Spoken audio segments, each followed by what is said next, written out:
संसारातले भाग्यवंत बघायचे आपल्याला. काही माणसं अशी आहेत की त्यांच्या अंतःकरणामध्ये इच्छा निर्माण होत आहे. कशाची इच्छा? गाडीची इच्छा, स्त्रियांच्या बाबतीमध्ये पाहिलं तर साडीची इच्छा, तरुण असेल तर बॉडीची इच्छा, आणि सोंग करायचं असेल तर दाढीची इच्छा. इच्छाच. काही ना इच्छा निर्माण होतात आणि इच्छा निर्माण झाल्या की त्यांची पूर्ती लगेच होत आहे. म्हणजे काय? मनामध्ये इच्छा निर्माण झाली की मला हे हे पाहिजे, जास्त सायास करावे लागत नाही, लगेच त्याला त्या वस्तू प्राप्त होतात. ज्ञानेश्वर महाराज असं म्हणतात की संसारामध्ये जर तुम्ही संपन्न असाल, संसारातले सगळे पदार्थ जर तुम्हाला मिळत असतील तर त्याचं एक रहस्य आहे, सगळ्यांनी ऐकून ठेवा. जर सगळ्या वस्तू आम्हाला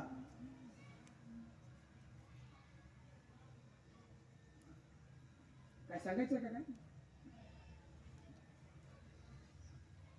बोलून घ्या. काय आहे का? टाळ घेऊन उभं राहायचं का? काय करायचं? हा, व्हिडिओ काढायचा. अच्छा, मग ते काय करायचं ना, ते न कळत असं एकदम शब्द वाचून कळले सारे शब्दांच्या पलीकडचे असं इतकं ते सेन्सिटिव्ह होऊन करावं लागतं. मग आता मी जर स्पेशल त्याला उभा राहिलो असा प्रॉब्लेम होईल. पटकन काढायचं आणि आपला चालू ठेवायचं.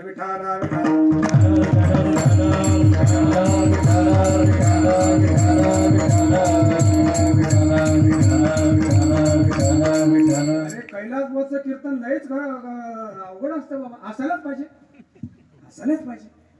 अरे काय शिस्त ठेवायला पाहिजे. कीर्तन संपू द्या, पोच देईन मी तुम्हाला. पण तिथली एक मर्यादा आहे, ती मर्यादा सांभाळायला पाहिजे ना. आपण कुठे होतो बघा, असं त्याची लिंक तुटून जाते का नाही? कुठे होतो आपण? संसारामध्ये सगळे पदार्थ जर आपल्याला मिळत असतील तर ज्ञानेश्वर महाराज म्हणतात त्याचे कारण मी तुम्हाला सांगतो. 6व्या अध्याय वाचा. मौली बोलतात की तुम्ही इच्छा केल्या आणि संसारातले सगळे पदार्थ जर तुम्हाला मिळाले तर त्याचं कारण काय आहे? जैसे, पाटील मला सांगा बरं का. जैसे भाग्याची भडसे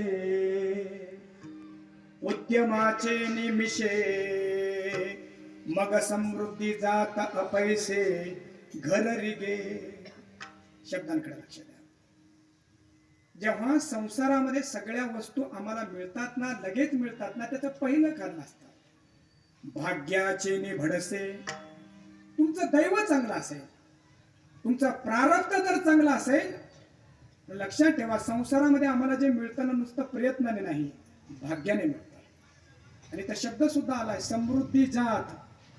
बऱ्याच लोकांनी समृद्धीनं सायास कमी असताना समृद्ध केलं. याला प्रयत्न म्हणाल का? इथं मौली 750 वर्षापूर्वी सांगते आम्हाला. जैसे भाग्याची भडसे. तुमचं भाग्य खूप चांगलं असेल आणि त्या भाग्याला जर तुमच्या उद्योगाची जोड मिळाली, खूप चांगलं ऐका, याच्यासाठी कीर्तन ऐकायचे. भाग्य खूप चांगलं आहे, त्याला उद्योगाची जोड जर मिळाली तर तुमच्या घरामध्ये समृद्धी, आणि नुसती समृद्धी नाही, समृद्धी जात. अर्थात धन दौलत गाडी काय काय तुम्ही इच्छा कराल. घर रिघे. घर रिघे म्हणजे काय? एक शब्द माहितीये का आपल्याला? ही घर घुशी आहे ना.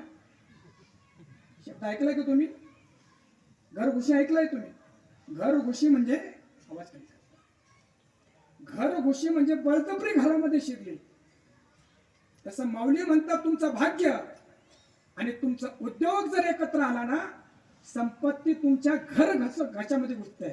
संपत्ती नको नको जरी म्हटली तर ती तुमच्या घरामध्ये शिरते, येऊन शिरते. हो ना. काही माणसं अशी आहेत की त्यांना इच्छा निर्माण होतात आणि इच्छा निर्माण होऊन त्या इच्छेची पूर्ती होते. समजा संसारातले भाग्यवान माणसं आहेत. राजयाची कांता दृष्टांत दिलाय. राजयाची कांता काय भीक मागे, पुढे आहे का, मनाची जोगी सिद्धी पावे. हा पहिला वर्ग आहे. संसारातला दुसरा वर्ग आहे. इच्छा तर मनामध्ये भरपूर आहे, मिळावं तर भरपूर वाटतं, भरपूर मिळावं वाटतं, पण लवकर मिळत नाही. भरपूर कष्ट करायचेत, भरपूर कष्ट करायचेत आणि खूप कष्ट केल्यानंतर खूप श्रम केल्यानंतर आयुष्य निघून गेल्यानंतर